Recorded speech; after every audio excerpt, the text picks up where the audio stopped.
Hi everyone, welcome to my YouTube channel Bio with Vinod. Today in this video, we are going to see what is blood and the components of blood and the functions of the different components of blood.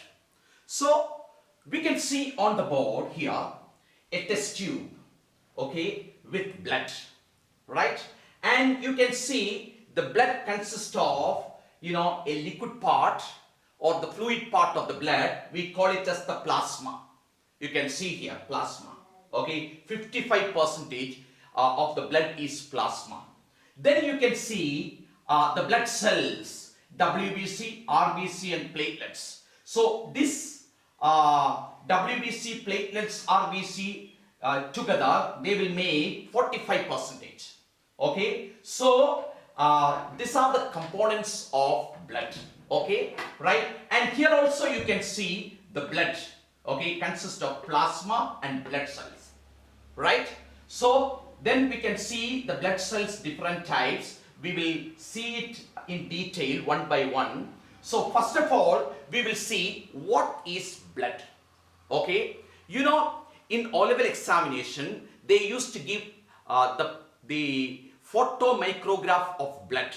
Okay, and the first question will be name the tissue. Okay, so always students, they get doubt. Okay, what is that? Like that, that confusion comes. Okay, so remember, blood, first we are going to see the definition of blood. What is blood? Now blood is a tissue. Okay, then what type of tissue is blood? Okay, blood is a fluid connective tissue. Okay, this is the definition of blood. What is blood? Okay, so blood is fluid connective tissue, right? Connective tissue, our body is made up of 4 types of tissues. Okay, so you will learn in higher classes, right? Like connective tissue, muscular tissue, okay, nervous tissue, then epithelial tissues. Okay, so 4 important types of tissues are there in animals. Okay, then connective tissue, I told blood is a fluid connective tissue. There are other examples of connective tissue like ligaments, tendons, bones, cartilage. These are all examples of connective tissue. Okay, so blood, what is blood? Okay, blood is fluid connective tissue. Don't forget, this is very important. Okay, what is blood? Right, it is a fluid connective tissue, right? And blood consists of plasma and blood cells. Okay, plasma, I told 55%, and out of this 55%, 95% is water, and the remaining many things are there. We will learn it, okay, in this session. Now here in this picture also you can see plasma 55% and other cells, blood cells, it makes 45%. And in this 45%, majority it is red in color, means it is RBC. So there are about 5 to 6 liters of blood in a human body. Okay, so out of this, each cubic centimeter contains about 5 billion red blood cells. See, that is why RBC, red in color, is more here. Okay, so remember that RBC, out of the blood cells, RBCs are present more. Okay, then other cells are very less, okay, compared to RBC, right? So that's all about blood. Okay, now we will first see the blood cells. Okay, so the first blood cell, you can see here the RBC, okay, red blood cells, or there is another name, it is called erythrocytes, right? And you can see the pictures here, okay, RBC pictures. You can see this RBC, they are tiny, biconcave disc-like cells. Okay, biconcave disc. biconcave disc means, see, both the surface will be something like this, okay.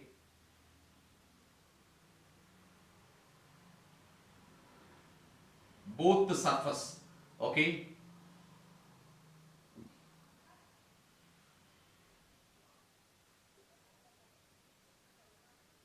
Right. So it's like this. Both the surface is concave, right? So that is why we say it is biconcave disc-like cells, okay? And inside there is no nucleus, and there is no mitochondria, no endoplasmic reticulum, and no nucleus, okay? So why it is like this? Because this increases the surface area, right? So more surface area. Why the surface area is increased like this? Because in RBC, if you label RBC, you can see cell membrane, okay, inside cytoplasm, right? So RBC, they will ask you to draw a label, okay, the examination paper 6 also they will ask. Okay, so you will be asked to label. Some students, they think, what I will label? You have to label cell membrane. It's an animal cell, So cell membrane. Then inside cytoplasm. Like that you can label, right? And biconcave disc. Okay, so in some books, they will give one more circle inside. But don't draw like that, because it will be confused for nucleus. So better to avoid another circle inside RBC. Okay, right? In some textbooks also the pictures are given like that. Okay, so be careful, right? So RBC you can see, right?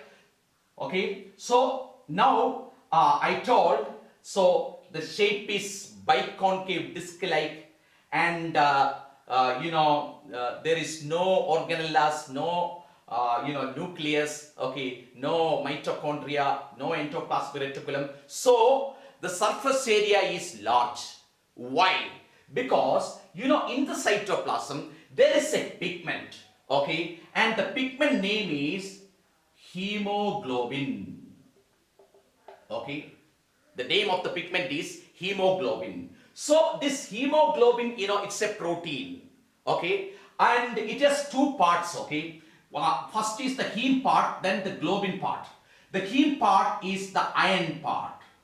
The globin part is the protein part. Okay, so iron and protein. So hemoglobin, it is a protein which is made up of 4 polypeptides. Okay, and in each polypeptide there is this iron. Okay, right? So 4 iron, 4 polypeptides, 4 iron at the center. Okay, so what will happen? This oxygen, it can be attached to this iron. So one hemoglobin can join with the 4 oxygen molecules. Okay, or I can say one hemoglobin can join with the 8 oxygen atoms. Okay, so remember, like that the hemoglobin combines with the oxygen to form oxyhemoglobin. Okay, I write here oxyhemoglobin. Okay, so oxyhemoglobin, right? So hemoglobin, it is present plenty inside the RBC. So they combine with oxygen to form oxyhemoglobin. Okay, so like that oxygen will be carried, okay, from the lungs to the different tissues in the body, and in the muscles and organs, the oxygen will be less. So this oxyhemoglobin, it can easily release the oxygen into the muscles and tissues. Okay, right? Because this oxyhemoglobin, it is unstable. Okay, it is an unstable compound. So blood will carry, okay, and it will be released into the tissues, in the muscles, and in the organs and all easily, because the amount of oxygen is less. Okay, and you know that blood mainly with oxygen, we call it as oxygenated blood. Okay, and blood with little oxyhemoglobin, okay, with little oxygen, we call it as deoxygenated blood. Oxygenated blood with more oxygen, okay, or mainly oxyhemoglobin, okay, and blood with little oxyhemoglobin, they are deoxygenated blood. Okay, right? So RBC function, I told, that is RBC consists of plenty of hemoglobin. This hemoglobin can combine with oxygen, forming oxyhemoglobin, which is an unstable compound, and like that it can be carried to the tissues, okay, to the muscle cells, to the organs, and very easily this oxyhemoglobin can release oxygen. Okay, so this is the function of RBC or erythrocytes. So remember the function of erythrocytes or RBC, that is to carry oxygen. Okay, right? To carry oxygen to all the cells in the body. Right? So that's all about the function of RBC. And I told the shape, structure of RBC. Okay, biconcave disc-like cells. Okay, cell membrane, cytoplasm. In the cytoplasm, plenty of hemoglobin. Hemoglobin is a protein, okay, made up of 4 polypeptide. Each polypeptide consists of an ion, okay, which combines with oxygen molecule, right? So, then, the size of this RBC, it is around, okay, right, 7 micrometers in diameter. That is the size actually. Right? So this is all about RBC. Then RBC, where it is formed in the body. This RBC, they are formed in the bone marrow. Okay? In the bone marrow. Then where is this bone marrow? Bone marrow is, inside the bones, you can see in your femur, okay, this humerus, okay, and this pelvic bones, okay, ribs, right? So in all these bones, inside the bones, in the bone marrow, this RBC is produced. Okay, right? And this RBC, they have a lifespan of 120 days, around 4 months. Okay, after that, this RBC will be broken down in liver and spleen. Okay, and there the hemoglobin will be broken and the iron part will be stored in the liver. Okay, and then after this, an excretory substance called bilirubin is formed, and this bilirubin, it is excreted through bile. Okay, right? So that is how the hemoglobin is broken, right? So I told you after 120 days. Okay, so the RBC, old RBCs will be broken down, and the iron, part will be stored in the liver, and the remaining, it makes the bilirubin, okay, which is excreted, okay, and which mixes with the, our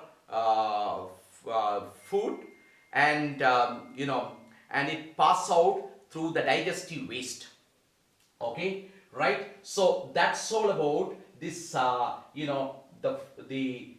fate of this RBC. Okay, right. Then let us see, this RBC, it is, they are very flexible. Okay, means they can pass through tiny capillaries. RBC, 7 meters diameter only. Okay, and we say the cytoplasm is spongy cytoplasm, okay, and flexible membrane, so that it can push through very small capillaries. Okay, right? So each day plenty of RBCs, they are replaced. Okay, they just they die, right? Okay, and they are replaced by new RBCs. So that's all about RBC or erythrocytes. So we have seen the functions of RBC. Okay, so please keep it in mind, RBC, and it consists of plenty of hemoglobin, and hemoglobin, it is an iron containing, oxygen carrying pigment. This hemoglobin only giving red color to the blood. Okay, that also please keep it in mind. Then I told, when these RBCs are broken down in the liver and spleen, this red color hemoglobin will be changed into an yellowish fluid, and which we call it as bilirubin. Already I mentioned, and like that it is excreted with the bile. Okay, so please keep it in mind, right? Okay, so the red color is due to this hemoglobin. Okay, so that's all about RBC. Then next one is WBC. What is WBC? WBC, they are the white blood cells, or otherwise they are called as leukocytes. Okay, and you can see there are different kinds of WBCs. Okay, different kinds. You can see mainly WBCs are of two types: lymphocytes and phagocytes. Lymphocytes, you can see two types of lymphocytes, T cell and B cell. You can see T cell and B cell here on the board. T cell and B cell. And this WBCs, you can see they got nucleus, not like RBC. Okay, then phagocytes, you can see monocyte here. Okay, and neutrophil, they are phagocytes. Okay, lymphocytes and phagocytes, the two types of WBCs. Okay, this WBC, as you see on the board, they are bigger than RBCs. Okay, and they all have nucleus, you can see, right? And this I told, WBC consists of lymphocytes and phagocytes, two types of lymphocytes. Okay, and you can see two types of phagocytes also, right? Now let us see what is the role of these lymphocytes in the body. Lymphocytes, they produce antibodies. Okay, when you are infected with a disease causing organism, okay, then your body will make antibodies. And the role of lymphocytes are the T cells. They will first identify the disease causing organism, and they will activate the B cells, and the B cells, they will be activated and they produce antibodies. So you can see on the membrane antibodies. Okay, right? So T cells, you can see on the membrane this receptor proteins, you can see on the membrane of T cells. Okay, so T cells and B cells, right? Lymphocytes, their role is to make antibodies. Okay, produce antibodies. Okay, and this antibodies, what they will do, they will stick to bacteria. Okay, in the next video I will show it, okay, how it is. Okay, so they will stick to bacteria and clump the bacteria together so that they cannot escape. Then what will happen, these phagocytes, they will just engulf, or I can say they just eat the clumped bacteria. Okay, like that they will be destroyed. So that is the role of lymphocytes and phagocytes. So lymphocytes, they make antibodies, and phagocytes, they engulf or eat and destroy bacteria. Okay, then this lymphocytes we have seen, T cells and B cells. This phagocytes, you can see monocyte. Okay, you can see this kidney shaped nucleus, right? And the cytoplasm is clear. Okay, you cannot see any granules here. Okay, right? And here in this neutrophil, you can see a nucleus which is three-lobed. So there are these neutrophils or phagocytes with many lobes.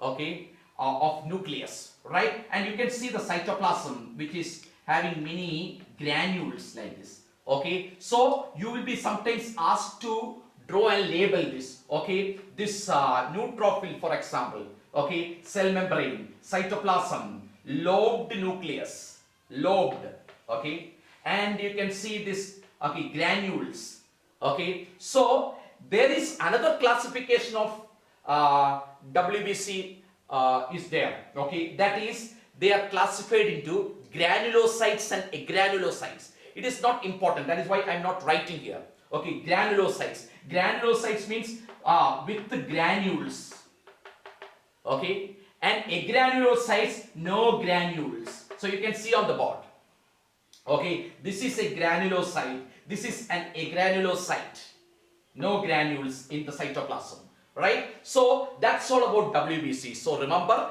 WBC white blood cells, they are also produced in the bone marrow, but they are matured in the thymus gland or in the lymph nodes or spleen, okay. So the WBCs are like that, okay. They are also produced in the bone marrow, but they are matured in thymus gland, spleen or lymph nodes, right? So that's all about this WBC, right? Then the next one is the last blood cell, that is platelets. You can see actually these platelets, you know, they are formed from big cells called megakaryocytes, okay, which are formed from the bone marrow, okay. So these megakaryocytes, they will be, you know, broken into pieces of special blood cells called platelets or thrombocytes, okay, right? And their role is, they have a very important role, that is they help in the clotting of blood. So if an injury or accident or something happens like that, you know, the blood will start you know, going out very fast, okay. So to control the bleeding immediately, you know, to prevent the bleeding further, you know, a mesh is formed, okay, and that happens because of mainly these platelets, okay. That is the role of platelets, okay. They help to clot the blood, okay, and also the functions of platelets we have seen, right? To prevent the entry of pathogens, okay. So that is the function of platelets. So we have seen the function of RBC, that is to carry oxygen, WBC to fight against diseases or infections, and platelets help in blood clotting and preventing the entry of pathogens, okay. Now we will go back to the plasma, okay. So already first I told plasma, it is the liquid part of the blood, 55%, and we will see the function of plasma, okay. Plasma, you know, the cells and you know, platelets, they float in plasma, and through plasma plenty of materials are transported. Let us see one by one.